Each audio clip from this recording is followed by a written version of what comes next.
Happy Sunday, YouTube family, and a very happy Veterans Day to all our wonderful men and women who have served our country and are serving our country as we speak. We thank you from the bottom of our hearts. Welcome to Biker Church 2, Part 1. Boomer has broken all 10 commandments.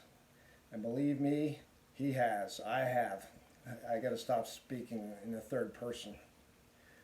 We're going to start on Commandment 1, and each week we're going to hit one or two commandments, but I don't want to go overboard and make these too long.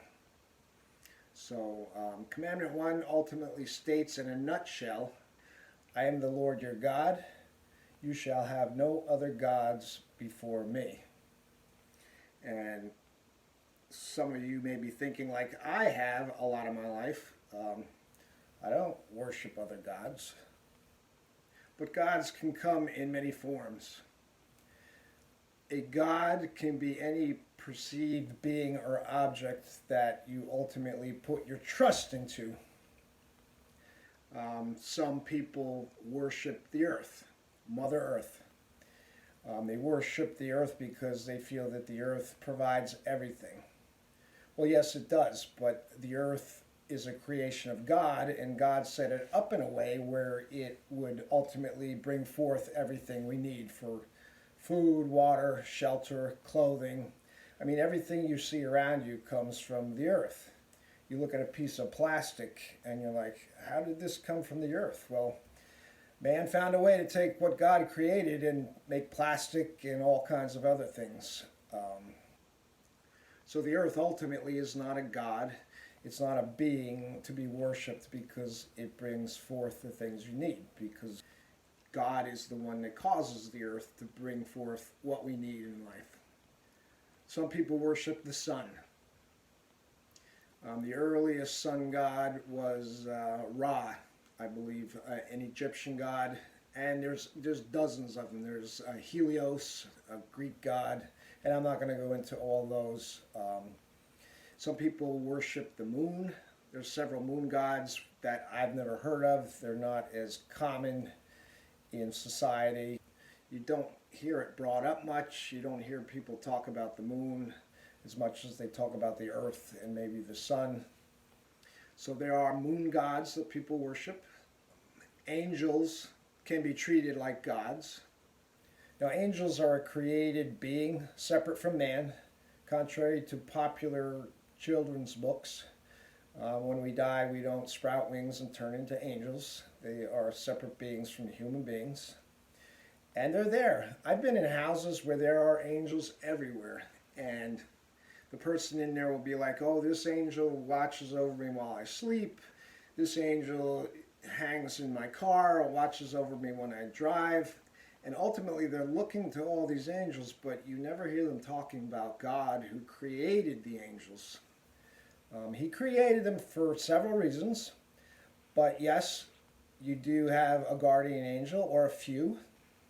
In the book of Psalms, it says, I will command the angels concerning you, which means there are angels that their job is to be concerned about you. I will command the angels concerning you to guide you and protect you. Guardian angels. But they are not little gods.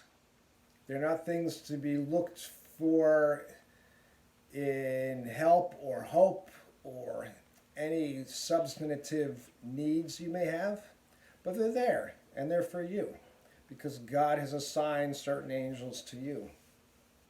Even in the Bible, there are times when angels appeared to a person or people, and that person fell to the ground face down in front of the angel. And the first thing the angel says before he says anything else is, get up, rise, do not worship me. See, even the angels know they are not to be worshipped like gods.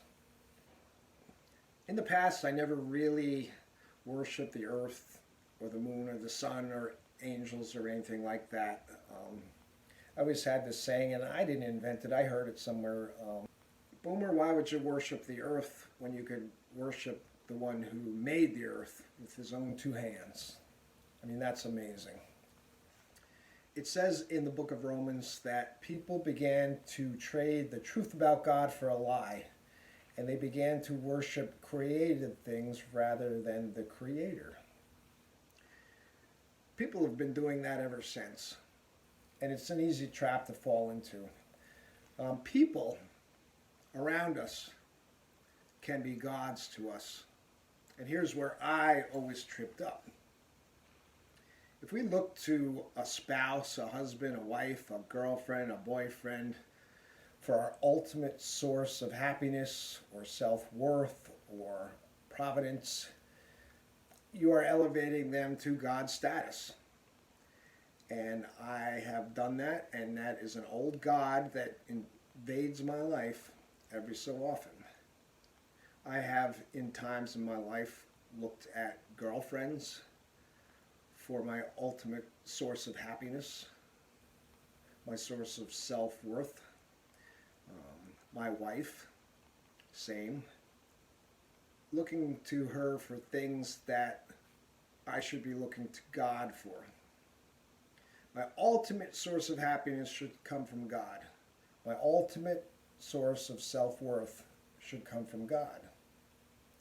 Now, if you're a wife or a husband, you should do things that make your spouse feel like they have worth in your eyes.